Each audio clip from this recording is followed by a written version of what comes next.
a partir de aquí todo es toxicidad.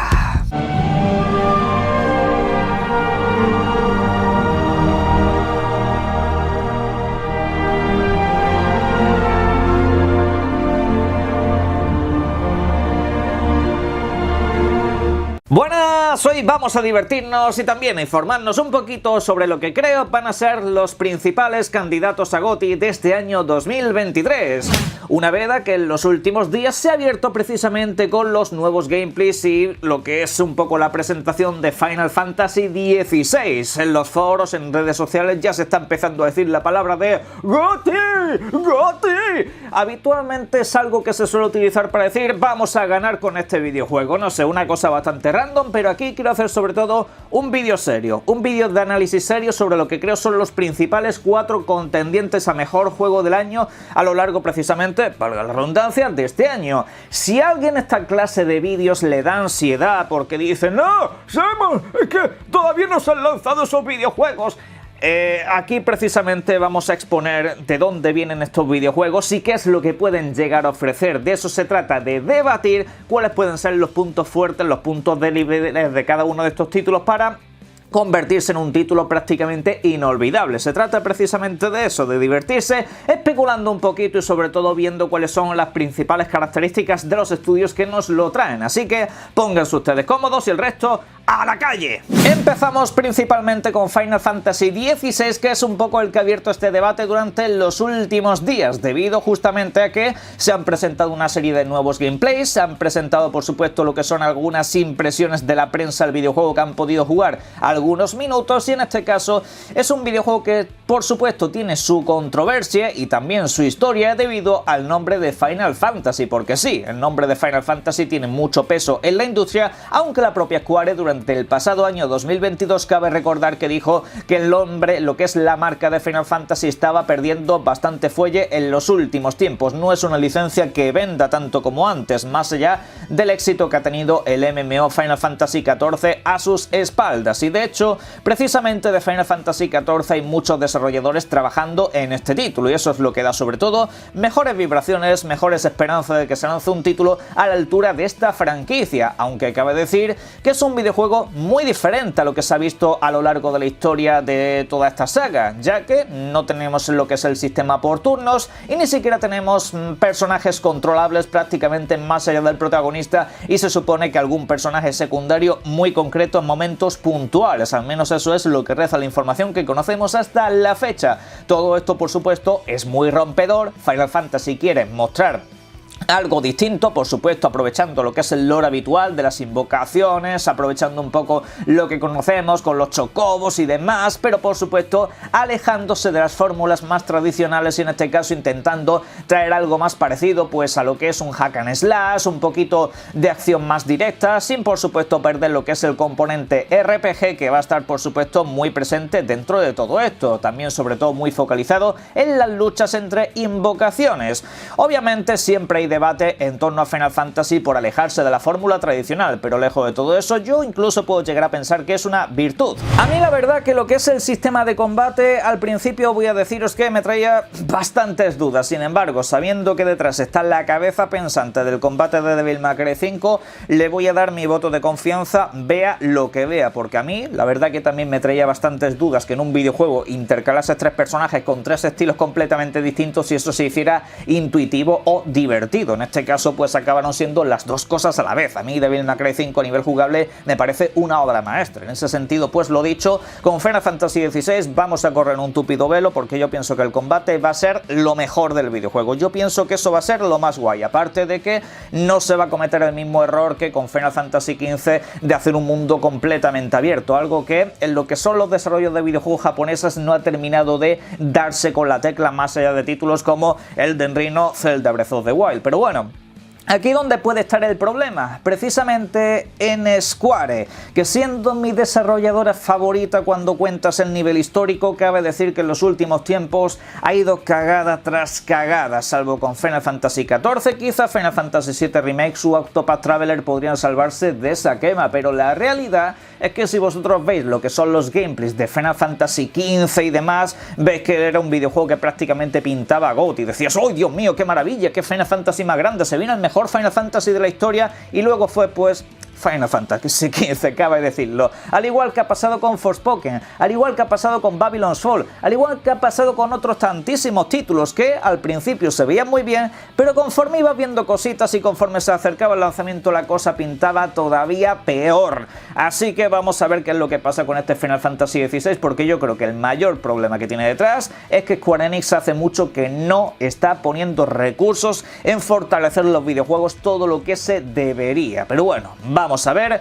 el siguiente videojuego, que en este caso es Starfield. Hablamos de la nueva IP de Bethesda, hablamos del título más ambicioso jamás desarrollado por este estudio. No lo digo yo, lo dice desde dentro del propio estudio y lo dice incluso su cabeza de lista, Todd Howard. Esto a su vez lo convierte en uno de los títulos más ambiciosos de todos los tiempos, y cualquiera que haya jugado Skyrim o por ejemplo a Fallout 3 sabrá perfectamente por qué estoy comentando todo esto, porque los títulos de Bethesda no son, digamos, los clásicos mundos guiados, un poquito más scripteados ni esa clase de cosas, no, son universos que por supuesto tienen una línea principal, una línea que generalmente siempre va a tener unas consecuencias similares en todas las partidas, pero que sin embargo en este caso te ofrece un universo que tú mismo puedes mover. Tú puedes crear una serie de consecuencias en base a tus decisiones o actos que van a repercutir durante el resto de videojuegos, forjar alianzas, tener relaciones, tener ejércitos, tener acompañantes, o sea,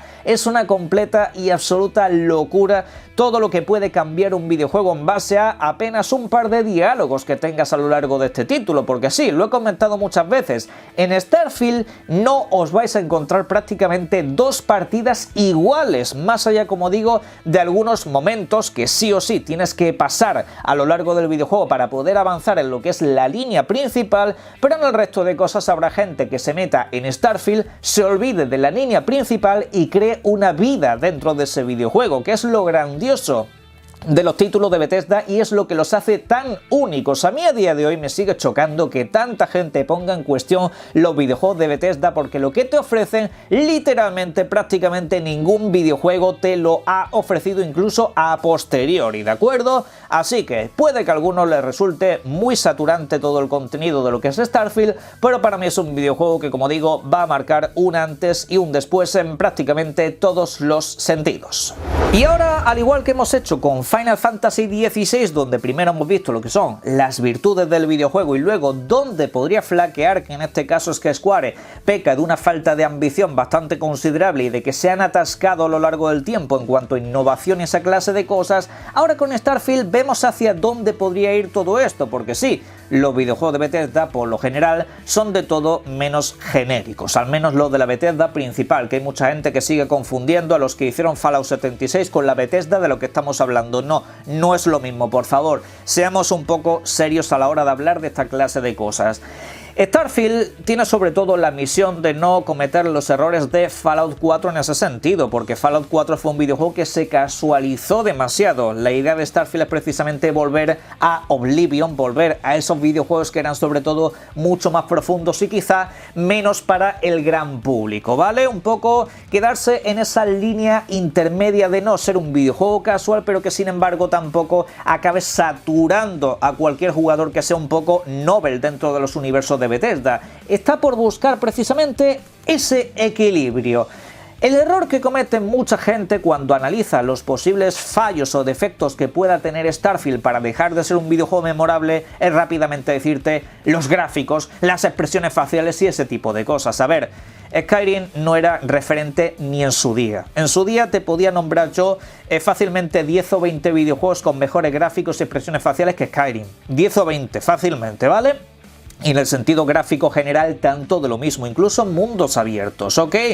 Bethesda nunca ha buscado ser la referencia gráfica de absolutamente nada y además no lo necesita, ¿vale? Por eso crea a sus personajes de manera procedural, no hace lo que son las típicas capturitas fotorrealistas y demás, porque no está buscando ser un videojuego de Naughty Dog, no está buscando ser siquiera, ¿qué te digo yo?, un GTA en ese aspecto, busca profundizar en otra serie de cosas, las cuales por supuesto no requieren de tener unos gráficos hiper mega realistas. Lo importante es que a la hora del gameplay, a la hora de explorar, sea algo divertido y muy inmersivo.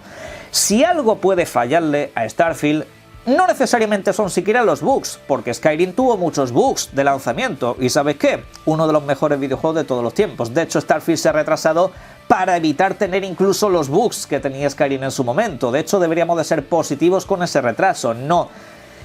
Starfield podría ser víctima en todo caso de su propia ambición, de querer abarcar demasiado y de que el videojuego te aleje de sí mismo, de que acabes tan saturado de cosas que al final digas, pues hostia,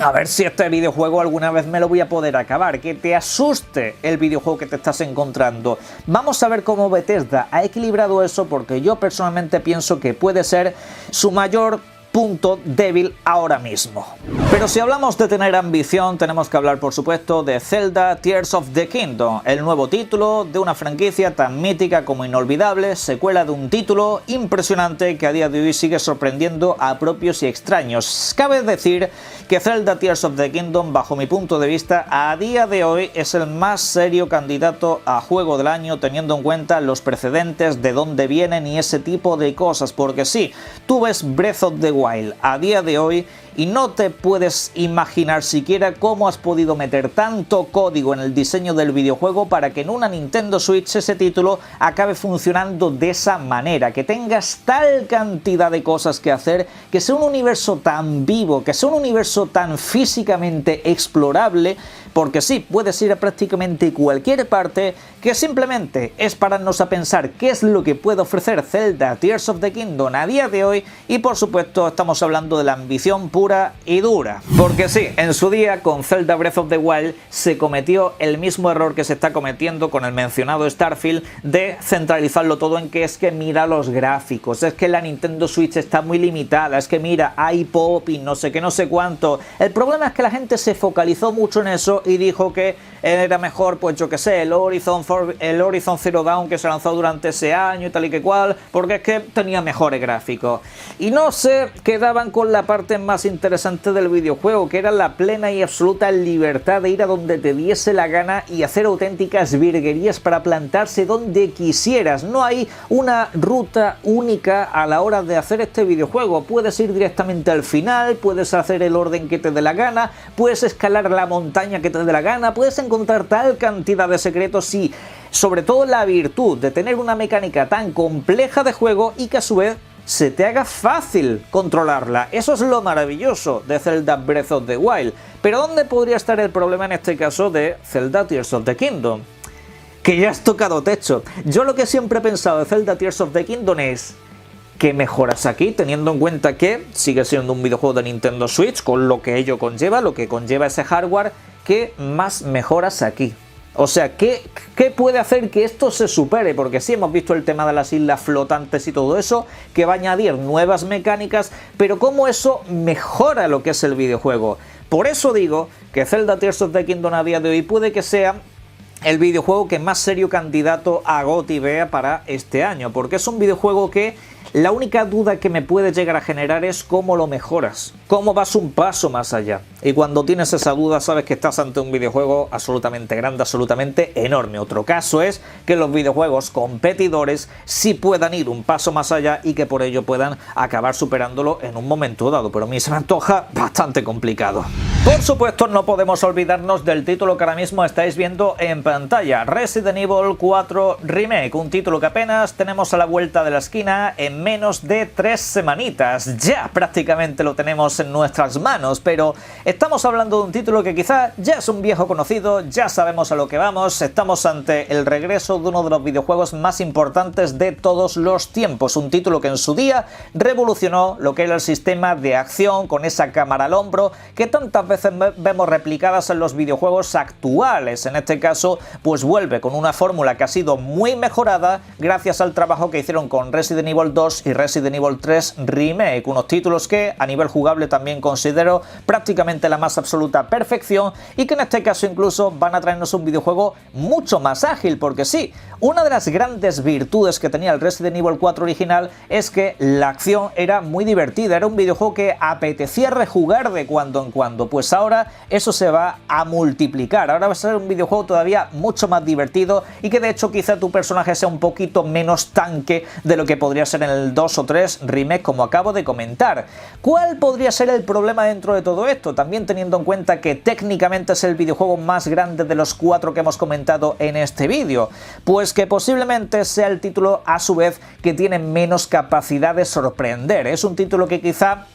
pues sea algo que esperamos demasiado, sea algo que ya tenemos visto, como le ha pasado a Dead Space Remake, un título que es absolutamente asombroso, absolutamente espectacular, muy divertido en lo jugable, pero que a su vez quizá pues ya nos sorprende demasiado, porque puedes pensar que quizá es tanto más de lo mismo. Habrá que ver Capcom hasta qué nivel de ambición ha llegado con este videojuego para intentar ofrecernos una experiencia que cambie radicalmente lo del videojuego original, haciéndolo pues un poco más terrorífico y cositas por el estilo, pero eso, como digo, lo comprobaremos en apenas unos días. Pues estos son los que yo considero a todas luces los títulos más destacados e importantes de este año, los que creo que van a ser títulos inolvidables que a lo largo de los próximos tiempos seguiremos recordando, porque sobre todo estamos hablando de que el videojuego que destaque este año va a ser uno de los más destacados de la generación, porque estamos ante el que creo va a ser el mejor año de toda la generación y uno de los mejores de toda la historia. Así que, en base a estos videojuegos o a los que os falten a vosotros, os diría que a la hora de plantear un debate sobre cuáles van a ser los mejores videojuegos, por favor, salid del tema de los grafiquitos, salid del argumento del vago, por favor os lo pido, porque lo hemos visto a lo largo de la historia, lo vimos el año pasado con Elden Ring, que es un videojuego que se decía al principio, ¡gráfico de PlayStation 3! ¡Mira los frames como caen! Se decían ese tipo de cosas y se olvidaban de lo esencial, de la experiencia de juego. Se olvidaban de todo eso y no se dan cuenta de que los videojuegos van un paso más allá de los grafiquitos, y por eso lo llamo el argumento del vago, porque te quedas simplemente con lo que ves de manera directa. ¿Cómo se ve? ¿Está detallado? Sí, es bueno. Tenéis que saliros de esa clase de cosas, porque eso precisamente lo que hace es desvirtuar todas las, valga la redundancia, virtudes que tienen estos títulos a nivel jugable, a nivel de exploración, a nivel de básicamente todo.